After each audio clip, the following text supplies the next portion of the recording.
মনে আছে আমি বলেছিলাম আমার লাইভে কি বলেছিলাম যে বাংলাদেশের বর্তমান সরকারের কয়েকটা পোস্টের সেট আপ অর্থনৈতিক দৈন্যদশা ডেকে আনবে।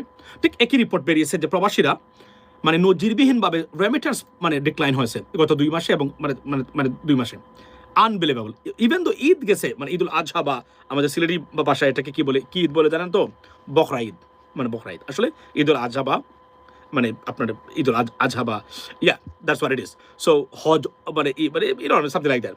সো তারপরে এটা গেছে। এটার কারণটা হলো আমি কিন্তু সরকারকে বলেছিলাম, মনে আছে কিনা আপনাদের? বলেছিলাম মানে অর্থমন্ত্রীর পোস্ট, বাংলাদেশ ব্যাংকের গভর্নরের পোস্ট, এই দুটি পোস্ট সরকারকে ভালো একটা হার্ড টাইম দিবে এবং সরকারের আর্থিক খাতের ইমেজটাকে একদম ধ্বংস করে দিবে। Exactly what happen. Islami bank সরকারকে মানে সবচেয়ে বেশি বিপদগ্রস্ত করবে ইসলামী ব্যাংক, এটা আমি বলে রাখলাম আজকে। কেননা মানে রেমিটেন্স পাঠানো যেভাবে কমেছে, if it is continuous, ladies and gentlemen, it's going to be catastrophic for Bangladeshi economy because রেমিটেন্সের উপরে দাঁড় করেই বাংলাদেশের যত তগর বা বড়াই যাই আছে না কেন, এটা আপনি নির্দ্বিধায় বলতে পারেন প্রবাসীদের পাঠানো এই টাকা বা রেমিটেন্স, এটাই হলো আমাদের মূল মানে আপনার ব্লাড লাইন অর্থনীতির বা দেশ পরিচালনা করার ক্ষেত্রে। এখানে এটা গেলো একটা। সেকেন্ড একটা জিনিস কভার আপ করতে চাই, আমি আসছি আবার শেখ হাসিনা মানে আবারও সেই হুমকি দামকি দেওয়া হচ্ছে শেখ হাসিনা ফিরে আসবেন, মানে একটা নেগেটিভ মার্কেটে আসছে যে কোন সময় শেখ হাসিনা ফিরে আসবেন। I talked about this same issue in the past and I discussed that how she can come or she wouldn't be able to come. আজকে এটা কভার করবো। আরও একটা জিনিস হলো ডেফিনেটলি সেটা হচ্ছে যে আমি বলে রাখি, আমি বলেছি আমি দেশের জন্য যা ভালো সেটাই আমি বলে থাকি। এতে যদি অনেক অপ্রিয় কথাবার্তা হচ্ছে মানে আমার জন্য, ধরেন আমি এই মানে দেশ বা ওই তাদের ভালোর জন্য আমি বলি। ধরো ফর এক্সাম্পল জামাত ইসলামের নাম চেঞ্জের কথা বলেছি, অনেকে আমার উপরে ক্ষুব্ধ, রাইট? অনেকে অসন্তুষ্ট, আনহ্যাপি। আমি জানি এটা আপনাদের জন্য ভালোর জন্য বলেছি, দেশের ভালোর জন্য আমি এটা বলছি। আমি মুখ দেখানোর জন্য জনপ্রিয় বক্তব্য নিয়ে জনপ্রিয় বক্তা হিসাবে আবির্ভূত হওয়ার কোনো ইচ্ছা কোনোদিনও ছিল না, এখন আমার নাই। আমি বেশি কি হলো যদি দেশের কাজ মানে দেশের পক্ষে না যায় এগুলো নিয়ে বিন্দু মাত্র আমি কথা বলি না, এগুলো আমার দরকারও নাই, রাইট? সো এই অজনপ্রিয় বা অপ্রিয় সত্য এগুলো যদি জানতে চান এবং মানে লং রানে যেগুলো ভালো হবে সেগুলোর কথাই আমি বলি আপনাদেরকে। আসুন প্রথমে বলি যে আপনার ইরান এবং ইসরায়েল যুদ্ধ, এটাই পরিস্থিতি আমি একটু আগে আপনাদেরকে ইন্ট্রোডাকশনে বললাম। ও বাই দ্য ওয়ে আরও একটা জিনিস বলে রাখি যে গতকালকে বলেছিলাম মনে না ডে বিফোর ইয়েস্টারডে যে আপনার নজিরবিহীন ঘটনা ঘটেছে আপনার ভারতীয়দের ক্ষেত্রে প্রেসিডেন্ট ট্রাম্পের নীতির কারণে। সবচেয়ে ক্ষতিগ্রস্ত দেশের নাম জানেন আপনারা? বলতে পারবেন? কেউ লিখতে পারবেন এখানে? প্রেসিডেন্ট ট্রাম্প সেকেন্ড টার্মে ক্ষমতা আসতে সবচেয়ে ক্ষতিগ্রস্ত কোন দেশ? আপনারা কি আইডিয়া করতে পারবেন কেউ? বলেন, আমি আপনি দেখতে চাই আপনারা কি মনে করেন, আপনাদের মতামতটা জানতে চাই। আমি আপনাকে জানিয়ে দেবো, এখনই জানিয়ে দেবো কোন দেশ সবচেয়ে বেশি ক্ষতিগ্রস্ত, মানে ইন টার্মস অফ ক্ষতিগ্রস্ত হওয়ার কথা ছিল না, লাভবান হওয়ার কথা ছিল সেই জায়গাতে। India, that's what it is. সবচেয়ে ক্ষতিগ্রস্ত দেশের নাম হচ্ছে ইন্ডিয়া। আমি আসছি ইন ডিটেইলস, আমি বলবো আপনাদেরকে। বাই দ্য ওয়ে বলে রাখি যে হেলিকপ্টার আমি জানি না প্রেসিডেন্ট ট্রাম্প কীভাবে রিটেলিয়েট করবেন। যুদ্ধ আবার শুরু হলে ইরান মনে হচ্ছে যে এখন ইরানিয়ান রেজিম বা সরকারের এখন মোটামুটি আমি যা দেখতে পেলাম তারা চায় আর যুদ্ধ করতে। এখন এটা তো মস্ত বড় বিপদ। এরা এখন যুদ্ধ করতে চায়, এরা এখন নতুন করে যুদ্ধের জন্য প্রস্তুতি নিচ্ছে ইরান। এটা আশ্চর্য ঘটনা। এখন তো দেখলাম যে তারা নিজেকে হয়তো বা তারা গুছিয়ে নিয়ে আসছে, এখন তারা যুদ্ধের জন্য এটা এক ধরনের প্রভোকেশন আমি মনে করি, এক ধরনের প্রভোকেশন দিচ্ছে তারা। আপনার ধরুন ইরাকে মানে কুয়েতে কয়েকদিন যে হামলাটা হলো এগুলো সবই প্রভোকেটিভ এবং এগুলো তারা I condemn that because it has to be condemned, ladies and gentleman. So এটা মানে নজিরবিহীন ঘটনা। এখন ইরানকে কীভাবে থামাবেন আমরা জানি না, তবে বোঝাই যাচ্ছে যে তারা কোনো কিছু তো আর, এবং প্রেসিডেন্ট ট্রাম্প বলেছেন তারা খুবই অহংকারী এখন, মানে ইরানিয়ান রেজিম যারা আছে মানে তারা খুবই অহংকারী, তারা কোনো কিছু এখন বদার করতে চায় না, তোয়াক্কা করতে চায় না। তারা দেখা যাচ্ছে এখন তারাই মনে হয় লাইমলাইটে। বাই দ্য ওয়ে এটার জন্য দায়ী কি ইরান? নো, এটার জন্য দায়ী আমরা যারা যুদ্ধ শুরু করেছি। বিকজ ইরান তো কোনো ক্ষেত্রে এখানে কোনো পাওয়ারফুল ছিল না, তারা তাদের মতো করে স্যাংশন নিয়ে মানে বসেছিল। কমিনি সাহেব হঠাৎ আক্রমণ করে তাদেরকে সুপার পাওয়ার বানিয়ে দেওয়া, মানে কাজটা এখানে মনে হচ্ছে যে এটা একটা মানে একটা ম্যানিফেস্টো ছিল এবং এই কাজটা এখানে করা হয়েছে। এবং বলে রাখি they will be a big power right now because they survived already. Here's the stuff. So আপনারা ইদানিং আপনারা মানে শুনতেছেন না, মানে এই বাই দ্য ওয়ে ইসলামী ব্যাংকে আমি বলি দুটো ব্যাংকে আমাদের টাকা, একটা হচ্ছে ইসলামী ব্যাংক, আমার নিজের হাতে রাখা টাকা, আমার বোনের টাকা, আমার নিজের হাতে রাখা মানে রেখা আসা টাকা, মানে এই কত 26 বছর আগে, 26 ইয়ার্স এগো সেই ইসলামী ব্যাংকের টাকাটা এখন পর্যন্ত আছে। বাট এই টাকাগুলা সত্য কথা বলতে গেলে এই ব্যাংকটাকে এমনভাবে, এবং SIBL আমার ভাইয়ের টাকা, আমি আপনাকে বললাম এটা আমি কিছু ব্যবস্থা করেছিলাম এগুলা বাই দ্য ওয়ে। সো মানে সোশ্যাল ইসলামী ব্যাংক দুইটা ব্যাংকে মানে এসালমের দখলে ছিল, দুইটা ব্যাংকে এসালম খেয়েছে। এসালমের কাছ থেকে এই টাকাগুলো উদ্ধার করতেই হবে যে কোনভাবে হোক না কেন, তার প্রতিটা অঙ্গ থেকে টাকাগুলো উদ্ধার করতে হবে এই চুরকে ডাকাতকে। এবং যারা তাকে পুনর্বাসন করার চেষ্টা করতেছেন, you playing with fire and fury, don't follow Awami League's path that will bring distractions for you and for the government. That's inevitable, ladies and gentlemen. এখানে একটা জিনিস বলে রাখি আমি আপনাকে, এই এসালম ডাকাত, এই যে এই ডাকাতের মানুষ এখনো বাংলাদেশে আছে, এরা বিভিন্ন প্রতিষ্ঠানে এখন পর্যন্ত কর্মরত এবং এদেরকে প্রদান করা হচ্ছে। খুবই আনফর্চুনেট। আমি চিরাঙ্গের মানুষের প্রতি খুবই সন্দিহান এখন এই মুহূর্তে। আমি sorry to say that I had a serious trust in Chirang people, but like সব যত মাফিয়া, সব মাফিয়া হচ্ছে চিরাঙ্গের এই মুহূর্তে। এটা বলতে আমি বাধ্য হলাম এই মুহূর্তে। আপনাদের ফারাজ করিম থেকে শুরু করে, মনে আছে ধরছিলাম যে ফারাজ করিম থেকে শুরু করে, এসালম থেকে শুরু করে, আপনি যদি দেখেন জাভেদ চৌধুরী থেকে শুরু করে যত মাফিয়া কোনো না কোনোভাবে ওই অঞ্চলের, এই ওবায়দুল কাদের, যদিও সে নোয়াখালীর কিন্তু চট্টগ্রাম বিভাগের, কিন্তু এই মাফিয়াদের হাত থেকে বাংলাদেশকে রক্ষা করার দরকার বলে আমি মনে করি। এখন আমাদের অর্থমন্ত্রী বর্তমান মানে চিরঙ্গের মানুষ, I have a doubt about that because he could be failed pretty badly. I C this. Islami bank agent একজন উপদেষ্টা মাননীয় প্রধানমন্ত্রীকে ভুল তথ্য দিয়ে কমপ্লিটলি রং ওয়েতে নিচ্ছে। ঠিক হাসিনা যে কাজটা করেছিল এভাবেই এটা বিপদ ডেকে আনবে। আমি শেয়ার করে দিচ্ছি, ভয়ঙ্কর বিপদ ডেকে আনবে। ইসলামী ব্যাংকে এই চুরকে কেন বসাবেন, কেন বসাইতে হবে আমি তো জানি না। মানে এটা একটা ব্যাংক, এখানে এটা না, এটা জামাতের ব্যাংক, শেষ করতে হবে ভাই। আওয়ামী লীগ তো শেষ করতে পারে নাই, তাহলে আপনারা কিভাবে শেষ করবেন? আর এটা শেষ কি? এটা তো একটা ব্যাংক, এটা তো বাংলাদেশের মানুষের অর্থনৈতিক খাতে এটা কন্ট্রিবিউট করে থাকে। এবং আমি দেখেছি মানুষের আস্থা একটা ব্যাংকের উপরে আর অনেক ব্যাংকের উপরে আস্থাহীনতা আছে। ইসলামিক নামদারি যত ব্যাংক আছে তার মধ্যে ইসলামী ব্যাংকের উপরে মানুষের আস্থা, যেহেতু আমরা যারা ইন্টারেস্ট খাতে চাই না তাদের জন্য, রাইট? এই ব্যাংকটাকে নষ্ট করা কোনো মানে হয় না। সরকার তদারকি করতে পারে, ওয়াচে রাখতে পারে, রাইট? কিন্তু ব্যাংকটাকে এভাবে একটা বাটপারকে এখানে বসিয়ে দেওয়ার কোনো মানেই হয় না। এটা খুবই মনোবিভ্রান্ত। এবং আমাদের টাকা আছে, আমি মুখ খুলতেছি না, আমি কথা বলতেছি না, আমি সরকারকে মনে করি সময় দেওয়া দরকার, but this is not going well. এবং এই ইসলামী ব্যাংকের ইস্যুটা বা কেলেঙ্কারিটা সরকারকে মারাত্মক বিপদে ফেলবে। আমি আপনার কাছে বলে দিলাম, আমি প্রধানমন্ত্রীর দৃষ্টি আকর্ষণ করি এই জায়গাতে। এবং ইসলামী ব্যাংককে রক্ষা করতেই হবে বাংলাদেশের জন্য, বাংলাদেশের মানুষের জন্য, আমাদের টাকার জন্য আমাদেরকে রক্ষা করতে। আমি তো মনে করি যে আমরা আরো মানে ওয়াইল্ড যাওয়া উচিত এইগুলাকে, এই প্রতিষ্ঠানগুলোকে ধ্বংস করার জন্য। এরপরে আপনি দেখেন, আমি আপনাকে বলি, এই যে মানে প্রবাসীরা এখন রেমিটেন্স পাঠাচ্ছে না, মাননীয় প্রধানমন্ত্রী, আমরা তো রেমিটেন্স কোনো নেগেটিভ কথাই বলছি না এই বিষয়গুলোতে, আপনাদেরকে নিয়ে মানে সরকারকে নিয়ে। আমরা চাই আপনারা সফল হন, কারণ আপনারা সফল হলে আমরা সফল। কিন্তু যেভাবে চলছে এখন, যদি আমরা সবাই ঐক্যবদ্ধ একবার বলি শুধুমাত্র আমরা রেমিটেন্স পাঠাবোই না বাংলাদেশে, এভাবে চলছে, পরিস্থিতি খুবই জটিল হয়ে যেতে পারে। এই আওয়ামী লীগের মতো মহাপরাক্রমশালী রাষ্ট্র মানে সরকার বিপদে পড়েছিল, মনে নাই? পলকের আকুতি মিনতি মনে নাই? মনে আছে পলকের আকুতি মিনতি? মনে আছে? আপনারা টাকা পাঠান, আপনারা দয়া করে টাকা মানে বন্ধ করবেন না পাঠানো, মনে আছে? তো এগুলো বিপদ ডেকে আনবে সরকারের জন্য। Please do not do that. অর্থনৈতিক খাতটাকে আমি বলছিলাম যে এই বিভাগের একটা ছাত্র হিসেবে বলি, আমি অর্থনৈতিক সেক্টরে, এটা আমি এর আগে আপনাদেরকে বলেছি, image is pretty important and pivotal. অর্থাৎ আপনি দেখবেন ইমেজ সংকট যখন ঘটে, কোনো কারণ ছাড়া দেখবেন শেয়ার বাজারে মার্কেটে দশ নামে। ওয়াই?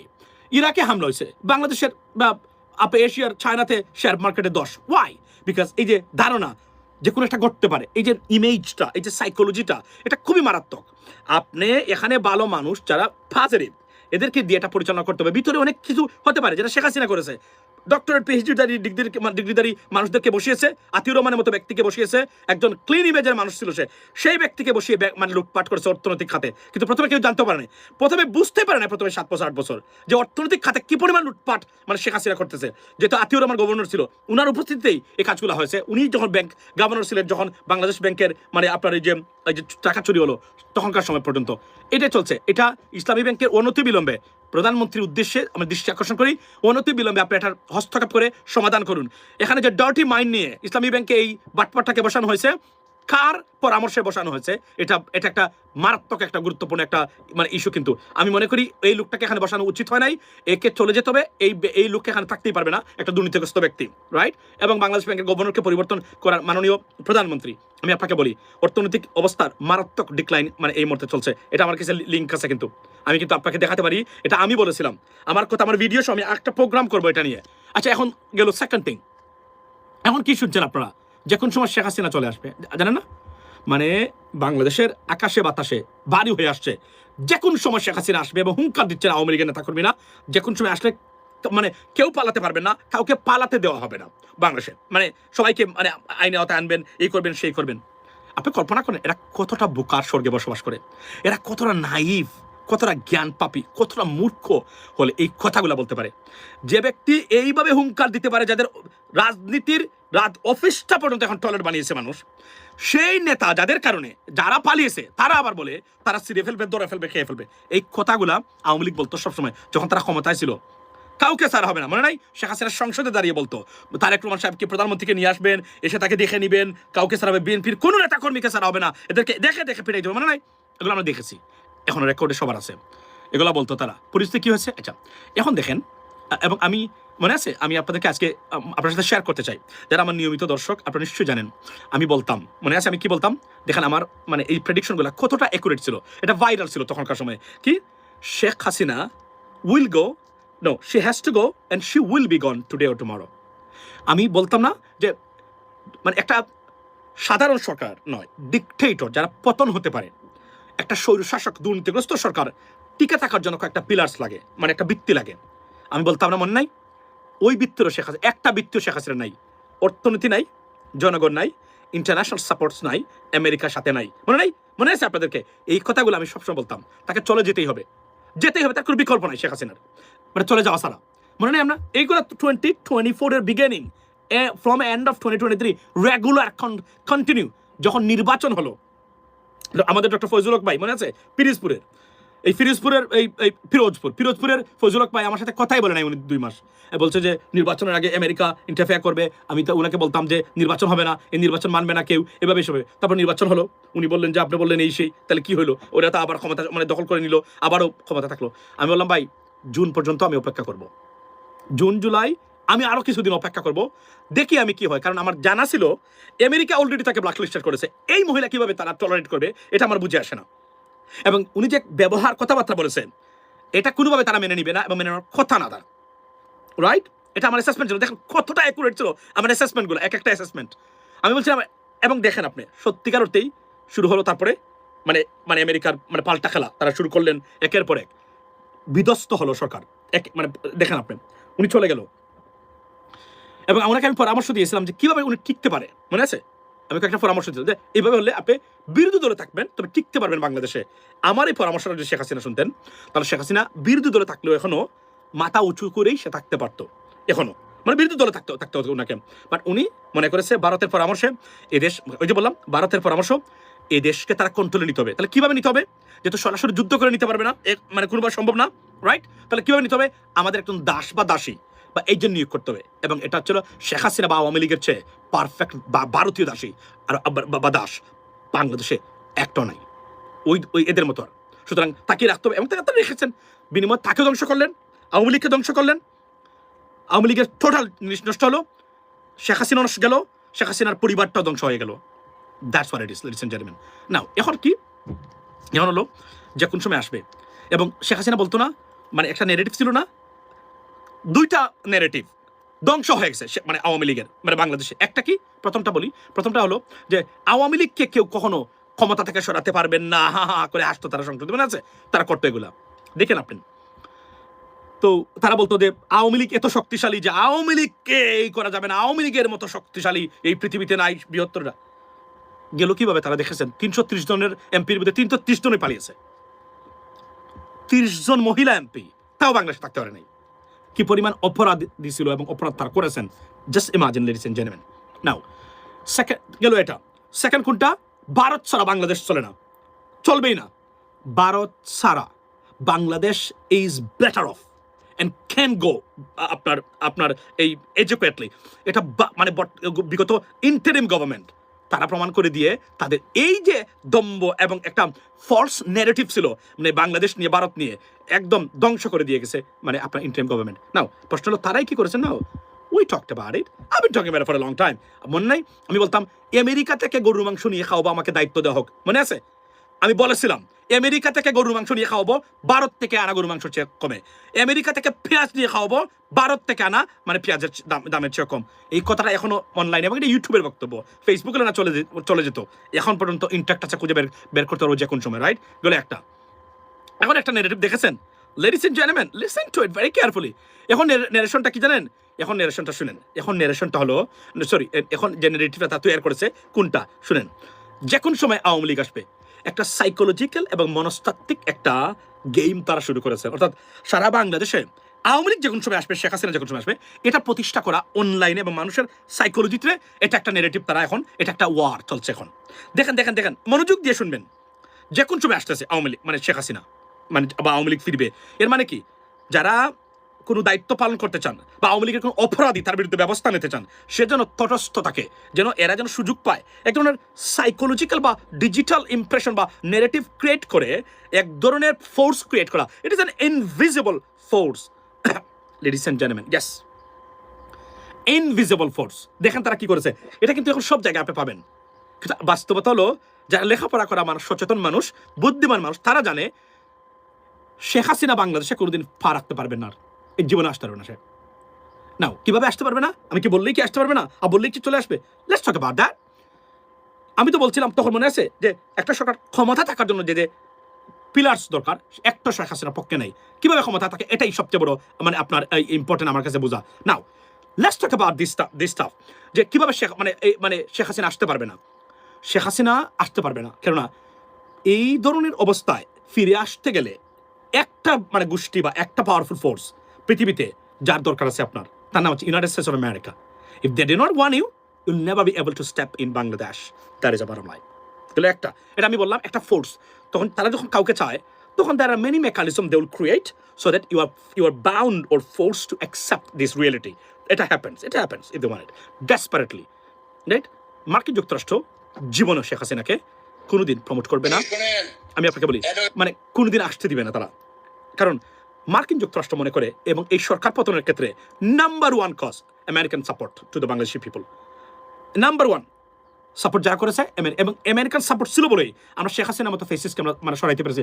আর নাহলে এটা জীবনে সম্ভব হতো না। কারণ লাস্টের দিনে শুধু আর্মি যে কারণে মাঠে নামে নাই, নাম্বার ওয়ান কজ হলো আপনার মানে মার্কিন মানে হস্তক্ষেপ। That is a bottom line. একদম এটা স্ট্রেট ফরওয়ার্ড এবং ওপেনলি বলা যায় এটা। শেখ হাসিনা এখন জানে। দেখেন আপনি আওয়ামী লীগের এরা খেয়াল করছেন কিনা আপনারা, ভারত পক্ষে আওয়ামী লীগের এরা যে চুক্তি হয়েছে বাংলাদেশে যুক্তরাষ্ট্রের সাথে, এটা নিয়ে কথাবার্তা বলে না। কারণ শেখ হাসিনা, এবং সে বলে নাই কিছুদিন আগে, মানে পশ্চিমা বা কোনো পরাশক্তি জড়িত তার পতনে, এটা সে মনে করে না। কিন্তু সে সারা জীবন বলেছে আমেরিকা তাকে উৎখাত করতে চায়, আমেরিকার কারণে এগুলা মানে তার পতন হয়েছে। মার্কিন এবং কঠোর সমালোচনা একদম নিজুম মজুমদার থেকে শুরু করে সবাইকে তারা বললো। এখন আর জানে তারা ওই জায়গাতে হাত দিলে আর জীবনে ফিরতে পারবে না। That's over, right? গেল একটা। আরও একটা ফোর্স আছে বাংলাদেশে তাকে মানে আনার জন্য, সেটা হচ্ছে বর্তমান বিএনপি সরকার এবং প্রধানমন্ত্রী। তারা যদি চান তাহলে একটা পাথ তারা ক্রিয়েট করতে পারবেন, যে কারণে শেখ হাসিনার আওয়ামী লীগ বাংলাদেশের রাজনীতি করার সুযোগ হয়তো বা কখন পেতে পারে। একমাত্র আমি বলছিলাম, কয়েকবার আগেই বলেছি, যে শেখ হাসিনার রাজনীতিতে ফিরে আসা, আওয়ামী লীগের বাংলাদেশের রাজনীতি করার ফিরে আসার মানে দয়া বা দাক্ষিণ্য যে দেখাতে পারেন, তার নাম হচ্ছে বর্তমান প্রধানমন্ত্রী এবং বর্তমান বিএনপি সরকার। আর অ্যালং উইথ আপনার যদি ওই পশ্চিমা, বিশেষ করে আমেরিকান কোনো ধরনের সাপোর্ট থাকে, that is a bottom line. রাশিয়ার সাপোর্ট থাকবে মানে শেখ হাসিনার প্রতি। ওয়াই? বিকজ রাশিয়া মনে করে, বা মনে করে না, তারা জানে Sheikh Hasina is completely anti American, right? এটা জানে, এটা আমেরিকাতে প্রতিষ্ঠিত আমেরিকার যারা আছেন তারা জানেন, এটা খুব ভালো করে জানেন। That's why they acted accordingly. So সে এটা জানে। এই জন্য রাশিয়া মনে মনে চাইবে শেখ হাসিনা আবার ফিরে আসুক। কারণ প্রত্যেক ডিকটেটর চায় পৃথিবীতে ডিকটেটরশিপ প্রতিষ্ঠা করতে। কারণ ডিকটেটর তার মাস্তো চুরে চুরে মাস্তো ভাই। You have to understand that. Whether you agree or disagree with me, I don't care. But that's the reality, right? So আপনি দেখেন এটা চাইবে। কিন্তু প্রশ্ন হলো, মার্কিন আমেরিকার সরকার না চাইলে ইট ইজ নট পসিবল। আর কোনোদিনই একটা পাথ ক্রিয়েট করবে তখন তারা ধীরে ধীরে ধীরে ধীরে। আর যদি বিএনপি সরকার চায়, এই দুইটা জায়গার বাহিরে পৃথিবীর কোনো শক্তি নাই শেখ হাসিনাকে বাংলাদেশে ফেরত আনতে, এবং সে কখনোই আসবে না, এবং তাকে রাজনীতি করার সুযোগ দিতে। আমি আপনাদেরকে গ্যারান্টি দিয়ে বলতে পারি, ভারত এই ধরনের কোনো ইনফ্লুয়েন্সের শক্তি না যে কোনো ব্যক্তিকে এখান থেকে নিয়ে আসতে পারবে। যদি শক্তি থাকতো তারা রাখতেও পারতো। এটা মাথায় বুঝতে হবে। এবং এই যে দেখেন, এই যে একটা পাগল, এই যে একটা পাগল সন্ত্রাসী, ঢাকার মানে দখলদারি সন্ত্রাসী, তার ছেলের দীপু চৌধুরী হত্যা মামলা আসামি, এবং তার দামান ছিল ওই যে 7 খুনের মামলার আসামি। দেখেন কি বলে, শুনেন। এই দেখেন ঘুম থেকে উঠে কি বলে, শুনেন, বক্তব্য দিয়ে শুনেন। আচ্ছা আচ্ছা আচ্ছা, যদি 7 হাত পানির তলে গিয়ে লুকান, আচ্ছা 7 হাত পানির তলে গিয়ে কিন্তু কামড় দিয়ে বাইর করবো। আচ্ছা, তো এখন আপনি শুনেন, সে 7 হাত পানির নিচে যাবে, 7 হাত পানির থেকে কামড় দিয়ে মানে বের করতে পারবে। তো কামড়ি দরকার আছে? ভালো মানুষ হলেই তো এগুলো দরকার, মানে কাজ হয়ে যায়। 17 বছর এরা কামড়াকামড়ি করেছে বাংলাদেশে, 17 বছর এই সন্ত্রাসীরা বাংলাদেশের মানুষকে কামড় দিয়েছে। শেষ রক্ষা কি হয়েছে? আমি চ্যালেঞ্জ করে বলতে পারলাম, যদি প্রধানমন্ত্রী বা বিএনপি না চায়, শেখ হাসিনা তো দূরে থাক, আওয়ামী লীগ বাংলাদেশের রাজনীতি করতে পারবে না জীবনে। চ্যালেঞ্জ করে বললাম আমি এটা। মার্কিন যুক্তরাষ্ট্রকে জীবনে কনভিন্স করা যাবে না। একটা পথ হলো জামাতের স্টুপিড পলিটিক্স, এনসিপির যদি হয় হতে পারে, ইরানের পক্ষে হামাসের পক্ষে গিয়া যদি এরা বড় বড় কথাবার্তা বলে, এদেরকে শাস্তি করার জন্য তারা শেখ হাসিনাকে পাঠাবে। এটা আমি আজকে বলে দিলাম, লিখে রাখতে পারেন আজকে। এই স্টুপিড গোষ্ঠী যারা দুইটা আছে, এরা যদি ঠিক থাকে, যদি বুঝে তারা world's politics and world's affair, right, Sheikh Hasina বাংলাদেশের জীবনে ফিরতে পারবে না। আমি আপনাদেরকে বললাম, ভারত মানে শেখ হাসিনাকে আনার জন্য কিছু একটা লাগবে তাদের, এটা তৈরি করে দিতে পারে জামাত, অলরেডি দিয়েছে তারা দু একটা ক্ষেত্রে, এবং দিয়েছে এনসিপি। এই স্টুপিড পলিটিক্সের কারণে এই শেখ হাসিনার সম্ভাবনা কোনোদিন যদি তৈরি হয় হতে পারে, না হলে শেখ হাসিনা মানে আমেরিকান গভর্নমেন্ট যদি কোনো কারণে জামাত বা এনসিপির উপরে অ্যাংরি হয়, that's the bottom line. I am saying, এর বাহিরে শেখ হাসিনা কোনোদিন বাংলাদেশে আসতে পারবে না। এজন্য আমি এদেরকে বলছি, আপনারা রাজনীতি জানি সৎ, অনেকেই সৎ, সবই ঠিক আছে, কিন্তু ক্ষমতায় গিয়ে রাষ্ট্র পরিচালনার জন্য কূটকৌশল করে মানে গ্লোবাল অ্যাফেয়ার্সের সাথে মিলেমিশে কাজ করাতে আপনারা কি রেডি কিনা, সেই মানে সন্দেহ আমি এখন পোষণ করি, আগে করতাম না। Sorry to say that, right. বিশেষ করে সাদিক কায়েমের যেদিন দেখলাম ইরানের কামিনের জন্য সে গায়েবের নামাজ পড়েছে, সেদিনই বুঝেছি সর্বনাশ। এরা ক্ষমতায় গেলে তো সবার আগে হাসিনাকে আমেরিকা পাঠাবে, সবার আগে শেখ হাসিনাকে পাঠাবে এদেরকে চেষ্টা করার জন্য। To be honest with you guys, আমি জানি এটা কিভাবে দেখেন আপনারা, আমি জেনে শুনে বলছি, একটা মিথ্যা শব্দ এখানে নাই। এই দেখেন সে বলতেছে, এবং এই যে আছে না তার কথাবার্তার স্টাইল দেখেন, মানে আমরা দেশে আসবো, আমরা দেশে আবার দেশটাকে আমরা আইনের শাসন প্রতিষ্ঠা করব, গণতন্ত্র প্রতিষ্ঠা করবো, দেখেন আপনি, আমরা দুর্নীতিমুক্ত করবো, এই সরকার ফেল করবো, এগুলো না, 7-8 মাটির নিচ থেকে তুলে আনবে আর 7-8 মাটির নিচে গাড়বে। মনে নাই ওই যে বলছিল যে মানে বেনজির বলছিল কিভাবে আসামি ধরবে, তোমরা যদি খালি 7-8 মাটির নিচে থেকে খালি মানুষ আনতে থাকো আর নীতি থাকো, তাহলে আমরা এই দেশ চলবে কিভাবে? 18 কোটি মানুষ কুলাঙ্গার, সন্ত্রাসী, চাঁদাবাজ, খুনি, গুমকারী, দেশদ্রোহী, ভারতীয় agent. Can you imagine that, ladies and gentlemen? খালি এই দেখেন উঠছে ঘুম থেকে কিভাবে ইয়াবা খেয়ে ঘুমেছিল সম্ভবত, আমাদের এই যে ইয়াবা খায়, কিন্তু ওবায়দুল কাদের ইয়াবা খেত, জানেন তো আপনারা? আমি এটা বলেছিলাম 2022 সালের প্রথমে, ওবায়দুল কাদের ইয়াবা খেয়েছে একজন সাংবাদিককে কুলে নিয়ে বসেছিল, এটা সে আমাকে বলেছিল এসে, আমি তখনকার সময় এটা বলেছিলাম, কিন্তু বুঝছেন, তার নামও আমি বলতে পারি, বলবো না, বুঝছেন, সে আমাকে এসে বলছিল যে ভাইয়া এইভাবে আমি গেছিলাম আমার একটা এই দরকারে, সে একজন মানে সে সোর্স ছিল র্যাবের, বাই দ্য ওয়ে, তাকে খুলে বসানোর চেষ্টা করেছে ওবায়দুল কাদের। এবং এটা আমি শুনেন, এগুলো অনেক কাহিনী তখন যে আলোচনা হয়েছে অনেকগুলো বিষয়। এই নোয়াখালীর সবচেয়ে হাটাস হারামজাদা ডিসকাস্টিং প্রাণী ছিল এরা, আপনাদের মন্ত্রী ছিল, এরা আপনাদের দেশের রক্ষক ছিল। কেন ইমাজিন দ্যাট, আপনারা কতটা অভিশপ্ত ছিলেন আল্লাহর মানে আল্লাহর কাছ থেকে কতটা অভিশপ্ত ছিলেন। এই মায়া চৌধুরীর মতো মানুষ যদি আপনাদের মন্ত্রী হয়, আবার কল্পনা করতে পারেন এই হাসান মাহমুদের মতো মানুষ আপনাদের মন্ত্রী হবে, এর চেয়ে ডিসকাস্টিং এবং আল্লাহর কাছ থেকে আপনাদের উপর অভিশাপ আর কি হতে পারে? Imagine that. এটা কখনোই করবেন না। এই জন্য অভিশাপ যেন এরা যেন কোনোদিন আর এই সেট আপগুলা, এই খুলাঙ্গার অমানুষগুলা, জানোয়ারগুলা যেন কখনো বাংলাদেশে ফিরতে না পারে রাজনীতিতে। That's why we need to আমরা কনফার্ম করা দরকার বা মেক শিওর করা দরকার। আপনি দেখেন একজন লোক সে পালিয়েছে, তার ছেলে কত সন্ত্রাসী করেছে আমরা নিজে দেখি নাই, এবং 7টা করে তার দামান তার মেয়ের জামাই কি অবস্থা দেখেন তো আপনি। ওই যে সাইদ, এই নাম কি তার, মেজর সাইদ নাকি সাইদ ইস্কান্দার কি বলে, সাইদ, তার সাইদ মনে আছে 7 খুনের মামলায়, দেখেন কিভাবে বলতে, তার চেহারা দেখেন। আচ্ছা আচ্ছা, ভাবছেন বাড়িঘর জ্বালাই দিয়া লুটপাট কইরা আওয়ামী লীগকে ধ্বংস করবেন, সেটা 71 সালের চেষ্টা করেছে, পারে না। আচ্ছা, বাড়িঘর আওয়ামী লীগের বাড়িঘর আগুন দেওয়া এটা যুদ্ধ অপরাধের শামিল। Do not do that, it's a crime. এই ব্যক্তি অপরাধ করেছে, রাইট? যদিও পাবলিক তো ক্ষুব্ধ ছিল, কারণ অনেকে তার সন্তান হারিয়েছে, বাবা হারিয়েছে, বাবার লাশটাও পায় নাই। এরা কি করে নাই, এদের প্রতি সমবেদনা দেখাবেন, তবে এটা যে কোনো কারণে এটা অপরাধ, এটার সমর্থন করি না, এবং এটা বিরোধিতা করেছি আমি সবসময়। এবং এই লোক দেখেন সে বলতেছে যে 71 সালে হয়েছিল, এই 71 2026-27 সালের তরুণ প্রজন্ম কারা তার কোনো ধারণাই নাই। He has no idea what the fuck is going on in Bangladesh or around the world. Gen Z taking over. বিজেপির মতো চরম উগ্র হিন্দুত্ববাদী সরকারকে আপনার আমেরিকাতে বসে শুধু ফেসবুকের মাধ্যমে প্রস্রাব পায়খানা বন্ধ করে দিয়েছে। He doesn't know that. এটা বললাম না, মূর্খ পদার্থ। এই ডিসকাস্টিং অ্যানিমেলস গুলা আপনাদের কি ছিল, আপনার এই কি ছিল, আপনার এই মন্ত্রী ছিল।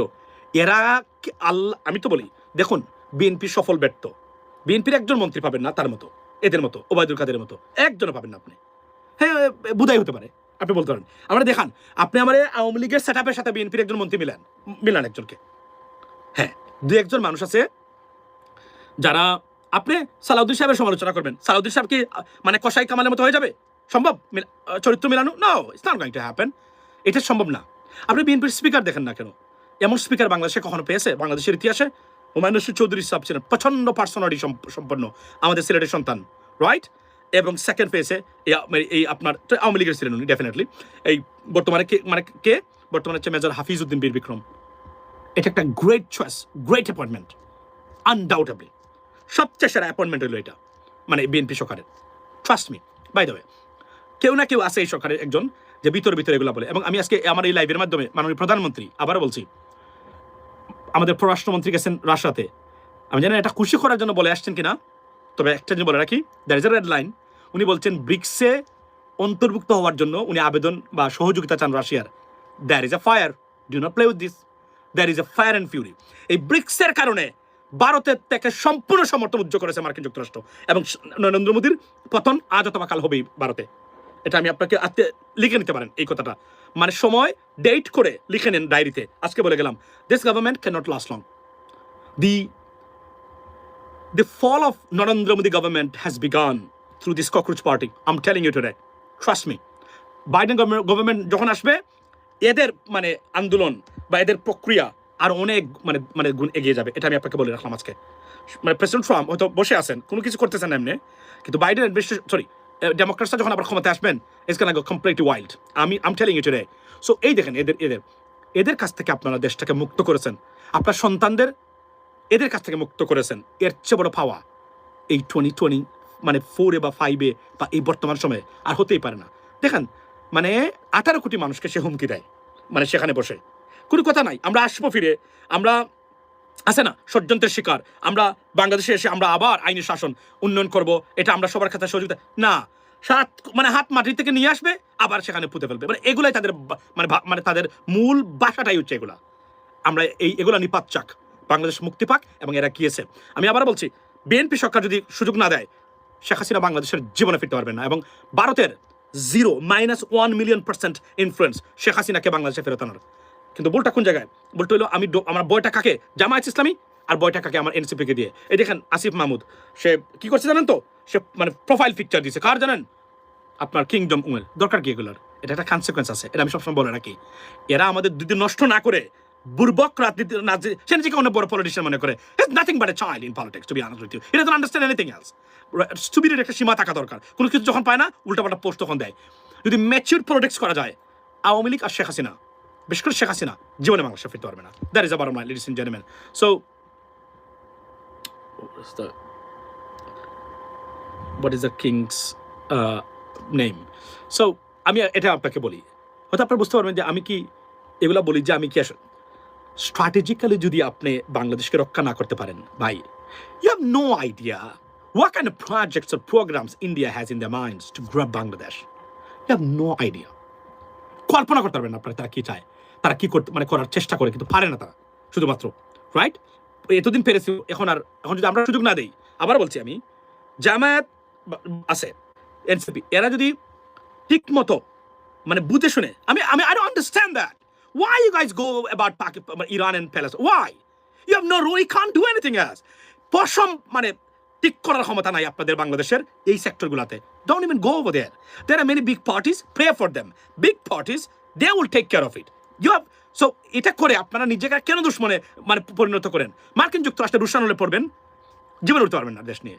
এটা আমি চ্যালেঞ্জ করে বলতে পারি, কেউ উঠতে পারেন নাই।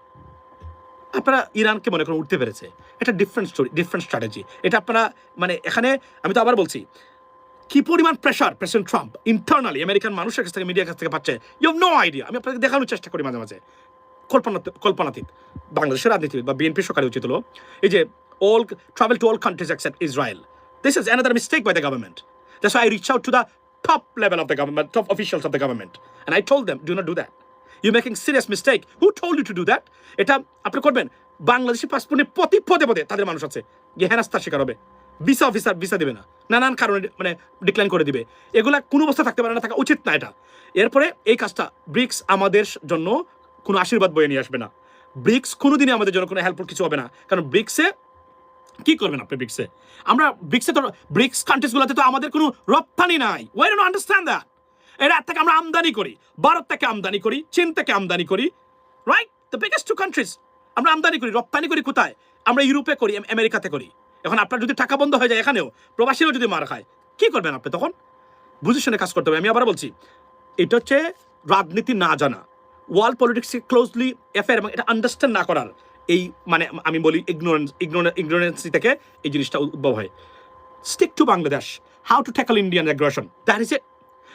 আর কোনো কিছু করতে পারবেন আপনি যদি এইটা খালি করতে থাকেন, তরতর করে বাংলাদেশ উঠে যাবে। এর বাইরে কোনো কিছু করতে যাবেন, দেশটাকে বিপদে ফেলবেন, বিপদে ফেলে চলে যাবেন, উঠাইতে পারবেন না। কারণ এমন একটা পাওয়ার আছে, এদের সাথে খেলতে গিয়ে পৃথিবীর কেউ শান্তিতে থাকতে পারে নাই, ধনী হতে পারে নাই, গরিব দরিদ্র থেকে দরিদ্র হয়েছে। বোঝার চেষ্টা করবেন, জেনে শুনে আমরা বলছি। পৃথিবীর পরাশক্তি অর্থনৈতিক দেশ, তাদের রুশানলে কখনো পড়তে যাবেন না। ব্রিক্স যারা করেছেন, নাম্বার 1 রুশানলে পড়েছেন মার্কিন যুক্তরাষ্ট্রের। আপনি ব্রিক্সে যাবেন, ব্রিক্সে গিয়ে কি করবেন আপনি? আগামীকালকে যদি মানে আপনার ব্রিক্স কি, ব্রিক্স কি মানে বলেন আপনি? সবচেয়ে স্বৈরশাসকদের সংগঠন হচ্ছে ব্রিক্স। নাও স্ট্র্যাটেজিক্যালি তাদের দরকার আছে ওয়ার্ল্ডের জন্য। এটা আমি এই ডিটেলসে শুধু যাচ্ছি না, বুঝে নেবেন আপনারা। কিন্তু মূলত হচ্ছে আমাদের দেশটাকে মনে রাখবেন, ভারত নিজের কোনো কিছু দিয়ে বাংলাদেশকে কোনো কিছু করতে পারবে না। আমরা সুযোগ না দিলে এবং মার্কিন যুক্তরাষ্ট্রকে যদি তারা আমাদের বিরুদ্ধে ব্যবহার করতে না পারে, ভারতের বাংলাদেশের পশম কিছু করার মানে ক্ষমতা নাই। আজকে বলে গেলাম, ইনশাল্লাহ মাথায় রাখবেন, এগুলো মাথায় রাখবেন। পশম কোনো কিছু করার ক্ষমতা নাই। আর নরেন্দ্র মোদী গভর্নমেন্ট শয়তানি তারা করবে, তবে এখন তারা নিজেরাই আছে সবচেয়ে বড় বিপদগ্রস্ত। ককরোচ জনতা পার্টি কি আলোচনা হচ্ছে ভারতে, আপনি কল্পনা করতে পারবেন না। এখন আমি এগুলো যেহেতু আন্তর্জাতিক রাজনীতি নিয়ে আমার ভেরি ইন্টারেস্ট, আমি এগুলো সারাদিন খোঁজ রাখি এবং জানার চেষ্টা করি। Ladies and gentleman, be wise, be intellectual. এর বাইরে বাংলাদেশকে কোনোভাবে এগিয়ে নিয়ে যেতে পারবেন না। কেন জানেন? বিকজ আমাদের সবচেয়ে বড় দুর্ভাগ্যের নাম হচ্ছে আমাদের তিন দিকে ভারতের মতো ন্যাস্টি একটা রাষ্ট্র। That's the bottom line. Sorry to say that, not Indian people, but the government. That's what I'm referring to. So, এই জন্যই বলছি।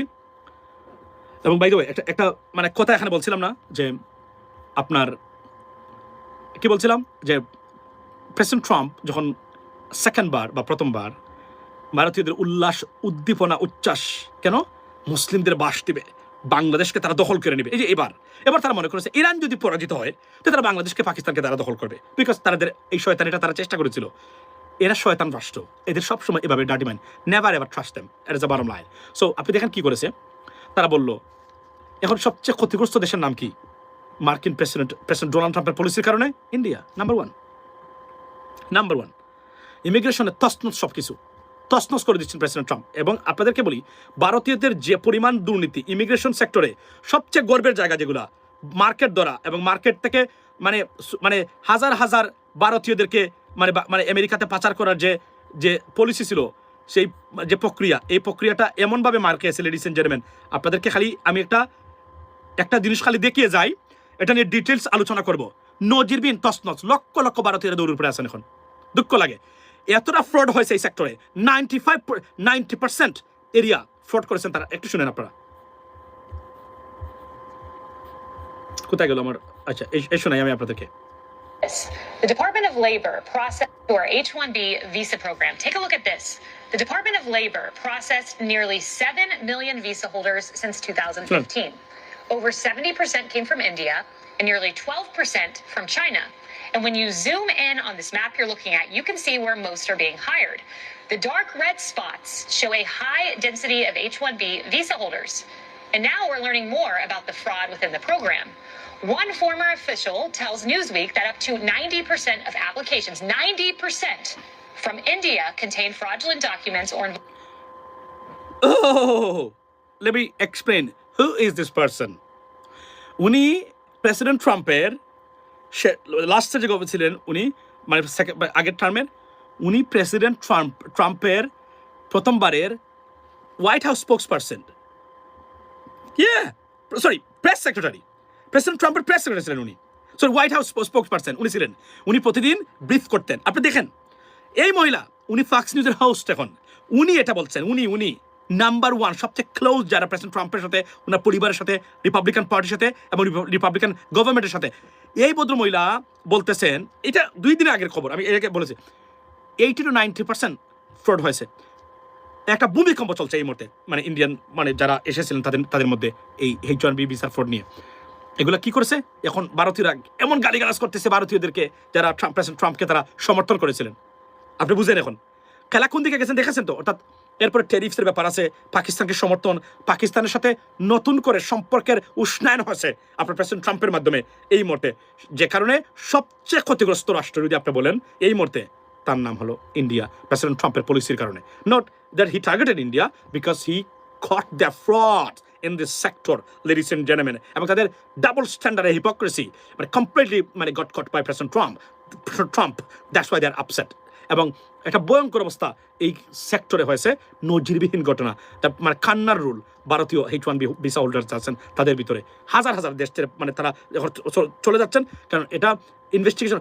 আপনি কল্পনা করেন 80 to 90% fraud. Take a look at this one more again, ladies and gentlemen. আবার শুনেন of H1B visa holders. And now we're learning more about the fraud within the program. One former official tells Newsweek that up to 90% of applications, 90% from India contain fraudulent documents এবং তারা university বানাইছে সেখানে। শুনেন আবার or মনোযোগ দিয়ে। involve unqualified applicants. And finance law enforcement in India claim it has uncovered a network of universities that produce fake degrees which were possibly used to obtain these high-skilled H-1B visas, including one school which allegedly stole over 36,000 fake degrees, sold I should say. It cost... আমি দেখানোর চেষ্টা করলাম, এটা আপনারা দেখে আবার মনোযোগ দিন। Fox News number 1 channel for president Trump and for the American conservatives যারা আছেন তাদের জন্য ফ্যাক্স নিউজ। সেখানে এটা কি পরিমাণ scale of corruption fraud in this sector, ladies and gentleman, just understand that, okay? বাসটা কে খেলো? অন্যের জন্য গর্ত খুঁড়লে সেই গর্তে পড়ে মরতে হয়, তার একটা উৎকৃষ্ট উদাহরণ এই ঘটনাগুলো।